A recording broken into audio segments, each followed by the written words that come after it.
welcome to Daily Dev Club, very first episode. Daily Dev Club is going to be a live coding and development video show, hopefully daily. Going to cover tech news, interesting things that crop up, and then some interesting projects using frameworks and tools you might find useful. So each day I'm going to try and keep it to a sort of bite-sized snippet, maybe 10, 15, 20 minutes, something you can watch over lunch or on a coffee break. But please sound off in the comments on what you like, what you don't like. It's definitely going to evolve, I imagine, over time, so we'll see how it goes. Okay, welcome to the first episode.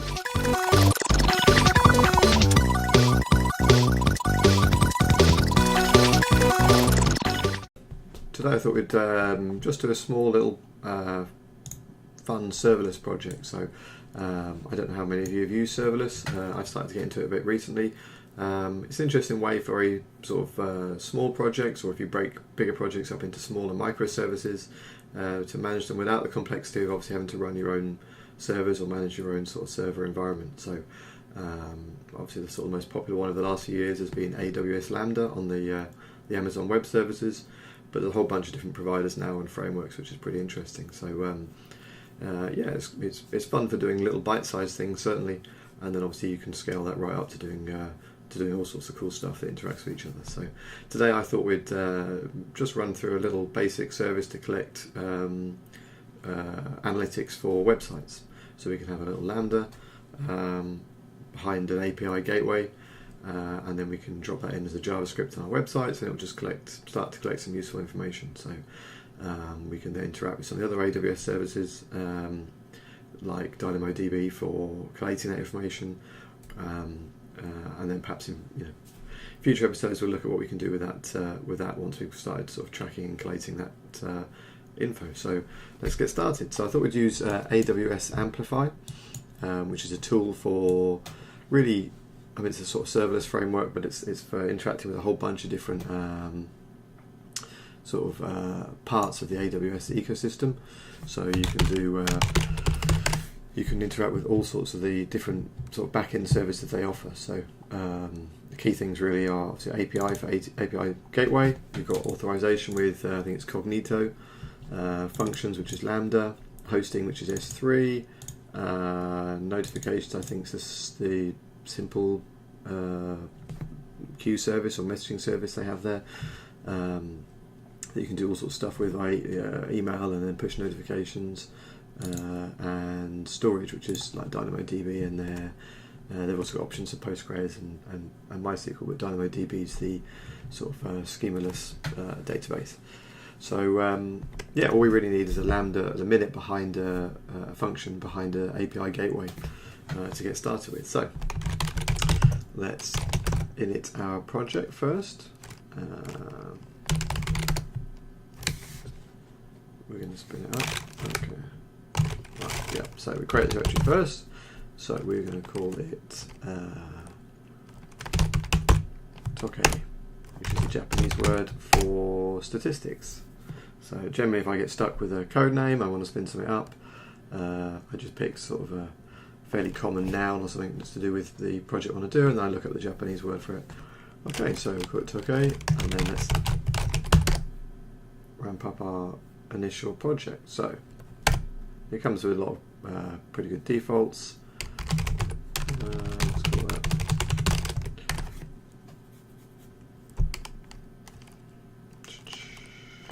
Okay, just call it that.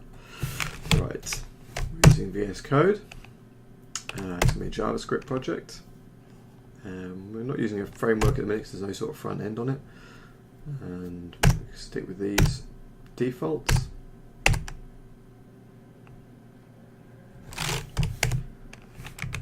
And then I've already set up a profile. So when you first install Amplify, if you run Amplify configure, and then you can set it up with a key and a secret.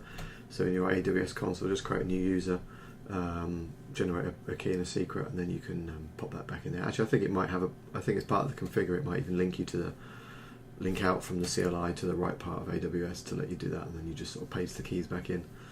So it's yeah, it's pretty easy to do that. That way you can control what sort of resources it accesses. So if you have an AWS account with a whole bunch of stuff on it, you can make sure that it's sort of segmented, which is good. Right, so now we have our project all set up for us. You see there's an Amplify project, which is where it keeps its sort of information and things to sort of build the back end for us. I think it uses AWS Cloud Formation underneath the hood, and then we have the source folder. And we haven't got anything there yet, so we're going to add ourselves an API using API Gateway. Let's see. So it doesn't really matter too much because we're just going to drop this on a web page, and we're going to really be collecting stats from the actual request itself, like IP address, the page they're on, things like that. So it doesn't matter too much. So we'll just call it a REST one. We'll call it okay. The same path we're going to have, right? So we'll call the path stats, and we need to create a new Lambda function because we don't already have one we're going to use.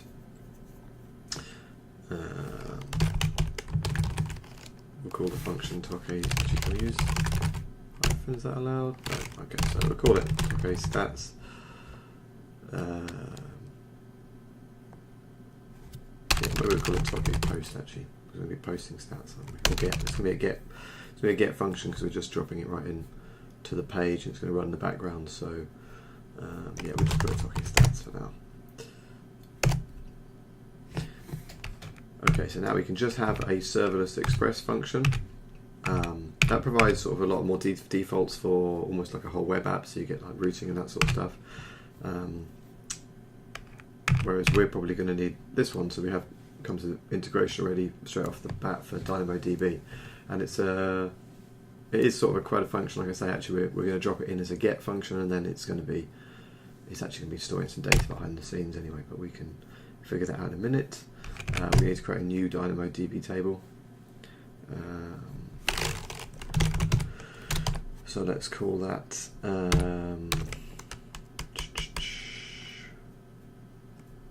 let's have that be requests for the table. Right, so now we need to add the columns that we want in the table. So the columns we're going to have are let's have a think. What's the kind of stuff we want to store in there? I mean, obviously, with DynamoDB, we can put more stuff in there anyway. So we really need an ID column. And we'll generate some IDs. So let's have. We'll just do that as a string. And then if we have, we're going to need the URL as a string. Let's have a think. Let's have a timestamp as well. So we're going to want request at requested at. Let's do it like that. And that's going to be okay. Yeah, no date type, so we'll store that as a string as well. Is there anything else we want for the minute? Let's stick with that for the minute. So the partition key, we're going to use the ID because that has to be unique. So each item with partition key has to be unique for each item. So obviously we might have multiple requests for the same URL, might have multiple requests at exactly the same time. The ID is going to be unique. A sort key, yes. Let's use requested at for that, because we'll more commonly be able to then sort and have a look at the most recent requests. No. Say no for the minute, let it restrict API access. We don't want to restrict that just now. No additional paths. Okay, and that's all done now. So that's done everything locally for us. So in our Amplify folder, we have the different configuration in there that's all done based on our responses to those questions. If we do Amplify push first, also create all the resources we need, and then it'll also build the local backend resources we need, so the Lambda function, and then we can start editing it to actually make it more useful. So we here's a little summary. Our Toke environment. We've got our Toke requests database table, our Toke stats, Lambda function, and our overall API that will sit in front of that. And now we just let it build.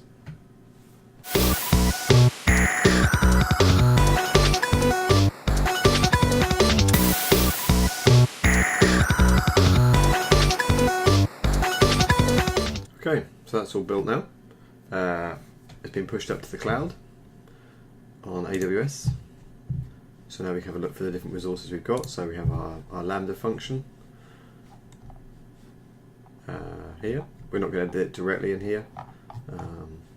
It's sort of warning us that it belongs to a cloud formation stack anyway. So, but it's got these other things sort of linked off it, so you can see the different resources we have set up. Here's that DynamoDB table all set up as well. Obviously no items in it just yet. That's all configured how we wanted. And then we have our API gateway as well here. So, we'll go back to our code base and we'll use Visual Studio Code.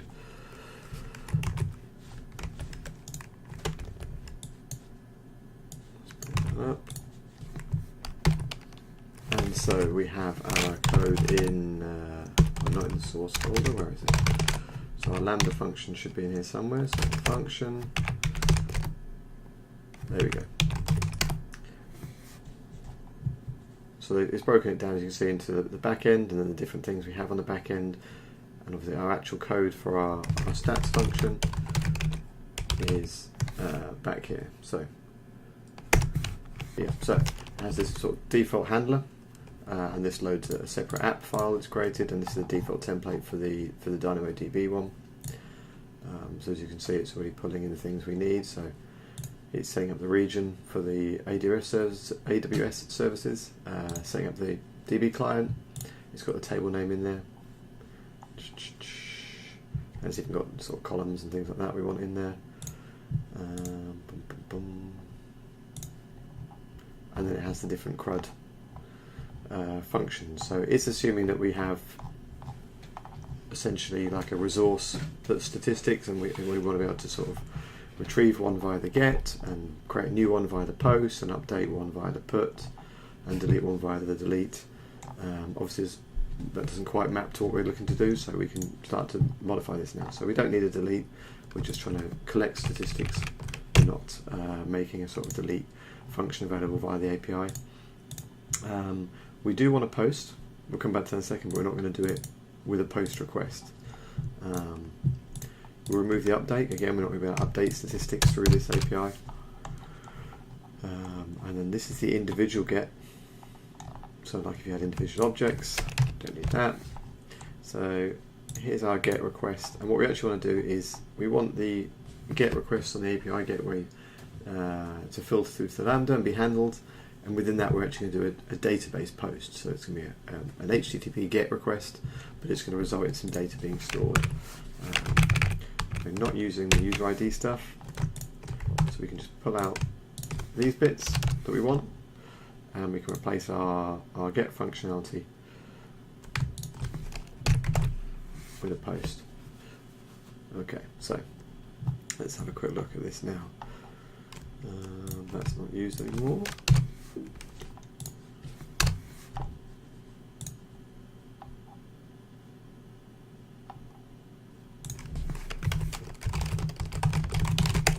Take out some stuff I'm not using. Actually, Visual Studio Code highlights the things not being used, which is quite nice.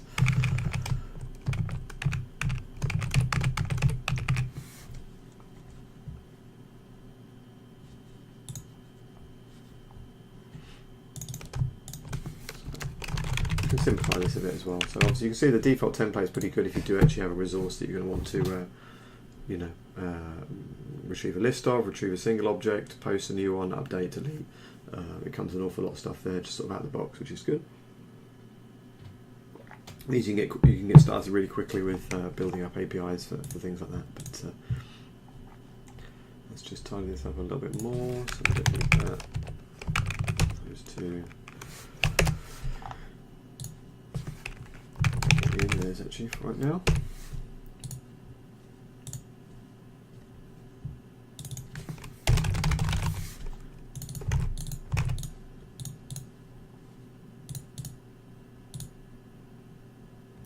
Okay, so as you can see, it's now just passing through the body of the request essentially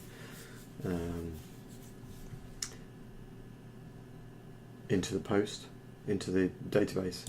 But we're not going to have a body because obviously now it's an HTTP GET request. So we're going to want to find out what other things we can get off that request really. So if we have a quick look at Node Express request and see what's available.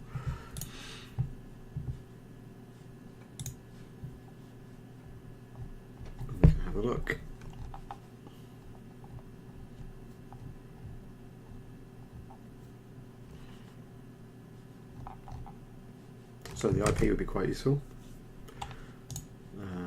So for the item here, we're going to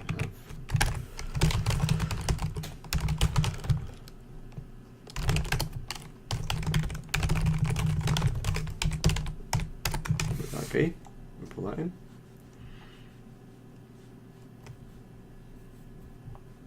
Now, so the URL is going to be the URL request to the API gateway, so that's not really going to be that useful for us. However, hopefully we'll be able to grab the referrer.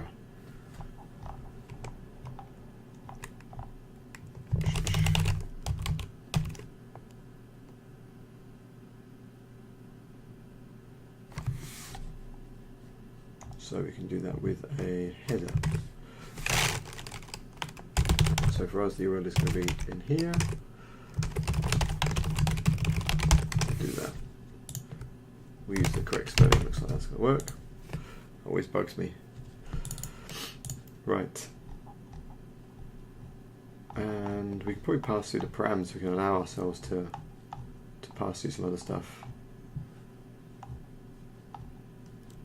if we want to later. So do like that. That should merge the other params sent through. Item then, we'll put through our statistic now.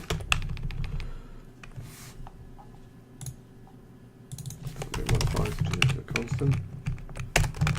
Okay, so if I get request, it should actually do something a little bit more interesting now.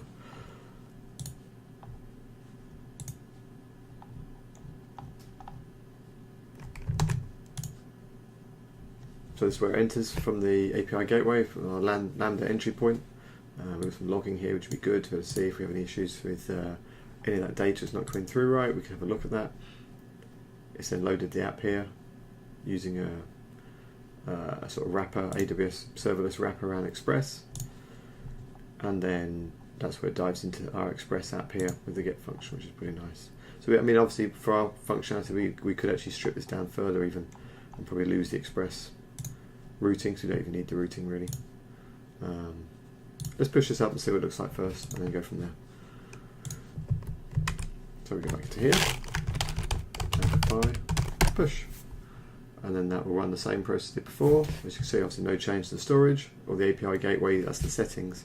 Any changes actually to the code of our Lambda function that runs behind the API gateway, our actual functionality. So we say yes, we want to continue, and then we let it build and push that up.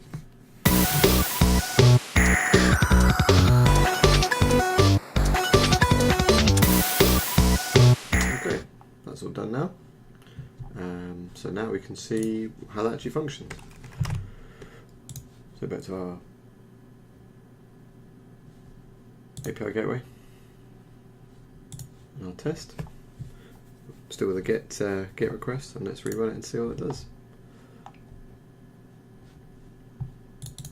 Okay, so we're missing an ID in the item when we try to save it, so that's a good point. We need to generate these ourselves. So if we use the if we generate some UUIDs using the node package, node UUID package.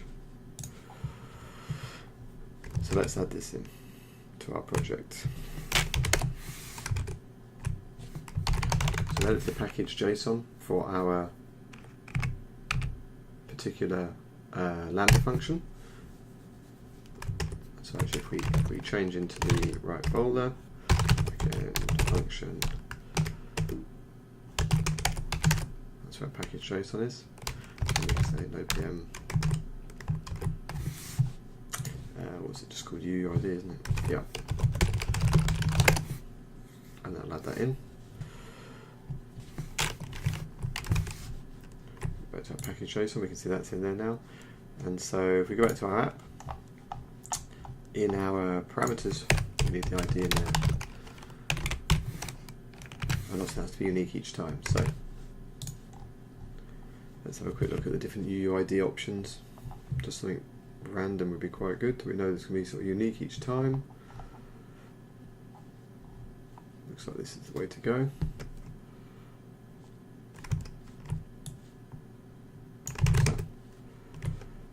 We'll pop this at the top.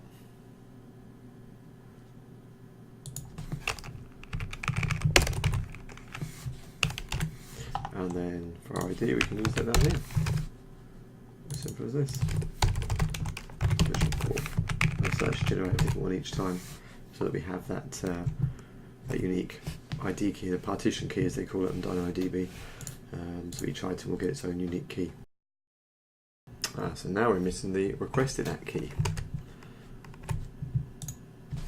which is of course our sort key. So here we can just do, that's the best bet, just put that JSON in there,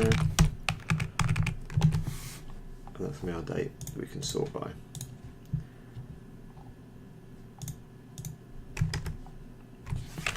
Okay.